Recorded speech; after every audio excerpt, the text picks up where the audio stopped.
الحمد لله وكفى وسلام على عباده الذين اصطفى أما بعد فأعوذ بالله من الشيطان الرجيم بسم الله الرحمن الرحيم يرفع الله الذين آمنوا منكم والذين أوتوا العلم درجات والله بما تعملون خبير صدق الله العظيم الحمد لله আল্লাহ পাক রব্বুল আলামিনের দরবারে অসংখ্য গণিত শুকরিয়া যে মহান মুনিব আমাদেরকে ফিতনা ফাসাদের জামানায় দুনিয়ার বিভিন্ন কাজ থেকে ফারিক করে প্রিয় মাদারে ইলমি তাদরিসুল উম্মাহ হিফজ মাদ্রাসায় আসার বসার এবং দ্বীনি কিছু নসিহত শোনার তৌফিক দান করেছেন। এই জন্য আল্লাহ তাআলার দরবারে শুকরিয়া আদায় করি আলহামদুলিল্লাহ। আমি আপনাদের সামনে সংক্ষেপে কয়েকটি কথা বলবো,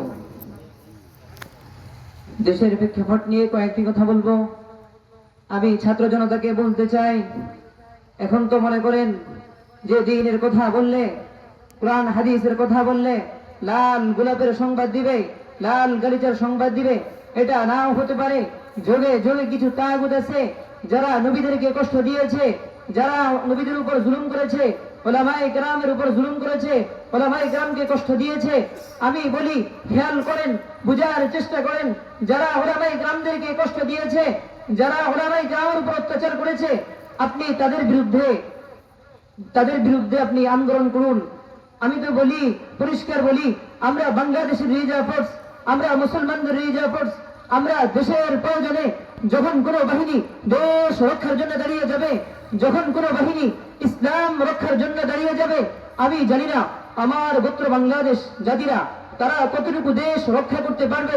পরিষ্কার বলি, দেশ রক্ষার জন্য, এই দেশে মুসলমানদের ইজ্জত সম্মানকে টিকিয়ে রাখবার জন্য, এই দেশের মধ্যে রাসূলুল্লাহর হুকুমত কায়েম করবার জন্য সামরিক বাহিনীর সাথে সর্বপ্রথম জিহাদি পরানাই যারা কাঁধে কাঁধ মিলিয়ে ময়দানে ঝাঁপিয়ে পড়বে, তারা মাদ্রাসা কওমের ছাত্র, শিক্ষক, দাড়ি ওয়ালা, টুপি ওয়ালারা, তারা তাগুদের সামনে কোনো শক্তির মোকাবেলা করবে না।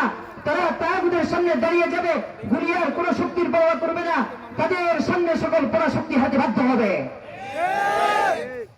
প্রিয় উপস্থিতি, সম্মানিত উপস্থিতি, আমি বলি ছাত্র জনতাকে বলি, ও দুনিয়ার মুসলমান শাসক গোষ্ঠী, পরাশক্তি, ছাত্র জনতা, তাওহীদি জনতা, এই পৃথিবীর মানুষ আমার নবীকে এতটাই মহব্বত করে, এতটাই মহব্বত করে কেন জানো? রাসূলের বিরুদ্ধে যদি কোনো দেশ থেকে কটূক্তি করা হয়, আমি জানি না কোন দেশ থেকে কটূক্তি করেছে, কোন পরাশক্তি আমার রাসূলকে নিয়ে কটূক্তি করেছে, কোন নাস্তিক আমার রাসূলকে নিয়ে কটূক্তি করেছে। আমি বলি আমরা যে যেখানে আছি নিজের অবস্থান থেকে প্রতিবাদ করব।